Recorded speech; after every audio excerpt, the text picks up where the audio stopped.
Ciao a tutti, eccoci alla terza e ultima parte della serie Come cucire una borsa.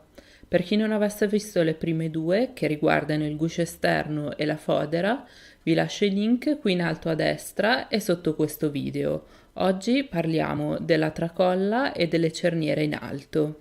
Per la tracolla ho tagliato una lunga striscia del tessuto principale che ho utilizzato per la borsa e l'ho ripiegata più volte, in questo modo ho potuto evitare di rinforzare la tracolla, avendo già vari strati di stoffa che la rendono piuttosto rigida, e l'ho completata con una striscia decorativa al centro, che riprende le decorazioni della borsa.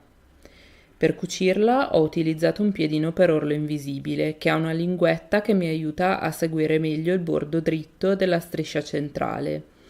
Non è indispensabile ma aiuta ad andare dritti. Infatti ho utilizzato lo stesso trucco anche per le decorazioni del corpo principale della borsa. In questo modo ho cucito da entrambi i lati. Poi ho aggiunto a un'estremità della tracolla due triangolini di stoffa che fanno da congiunzione tra tracolla e borsa e li ho disposti dritto contro dritto con in mezzo la tracolla. E ho cucito lungo i tre lati, tranne quello inferiore, che mi servirà per rivoltare il tutto. L'altro triangolino sarà cucito nella stessa maniera, ma da solo, cioè senza tracolla in mezzo. Dopo aver rivoltato i due triangolini siamo pronti per infilare nella tracolla il cursore per regolare la lunghezza. Cuciamo una estremità della tracolla intorno al perno centrale. Io ho utilizzato uno zigzag passato più volte. Poi ho cucito il triangolino intorno all'anello che permette alla tracolla di scorrere, utilizzando lo stesso punto. Ho infilato l'anello nella tracolla e poi la tracolla attraverso il cursore. In questo modo la tracolla potrà scorrere. Bisognerà soltanto prestare attenzione al verso in cui l'anello verrà infilato, assicurandosi che la parte esterna, quella più rifinita del triangolino, coincida con quella esterna della borsa. La tracolla è terminata, ora bisogna solo unirla al resto della borsa.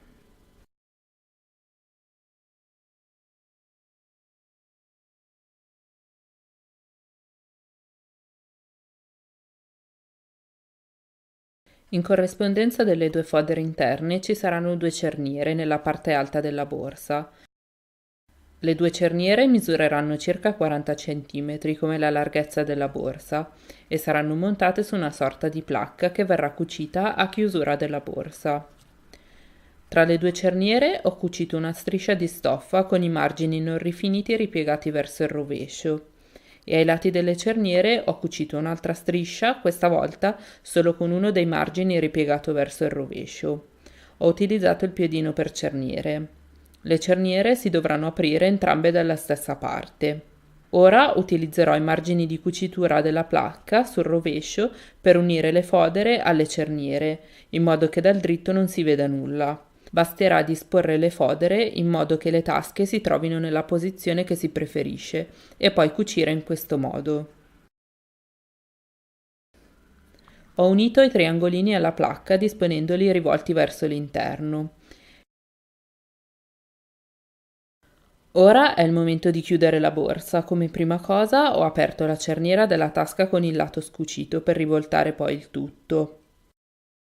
Ho fatto un rotolino con le fodere fissandolo con degli spilli in modo che non mi diano fastidio nel cucire.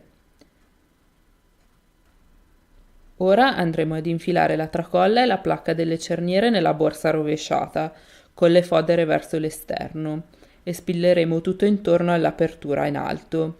Bisognerà poi cucire tracciando una sorta di ovale lungo i margini superiori e facendo attenzione ai lati brevi perché ci sono diversi strati di stoffa, nonché la rete all'esterno.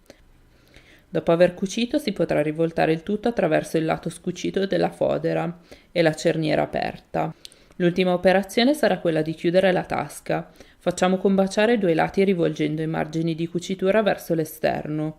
Possono farci da guida i buchini lasciati dalla precedente cucitura. Spilliamo e cuciamo con un punto dritto. Per i perfezionisti la tasca si può chiudere anche a mano, così non si vedrà assolutamente nulla. Rimarrà solo un piccolo buco in alto. Infine si dovranno rimuovere le imbastiture della rete se sono visibili e il lavoro sarà completato. Eccoci arrivati alla conclusione di questa piccola serie. Fammi sapere cosa ne pensi e se hai intenzione di provare a fare qualcosa di simile. Un saluto e alla prossima!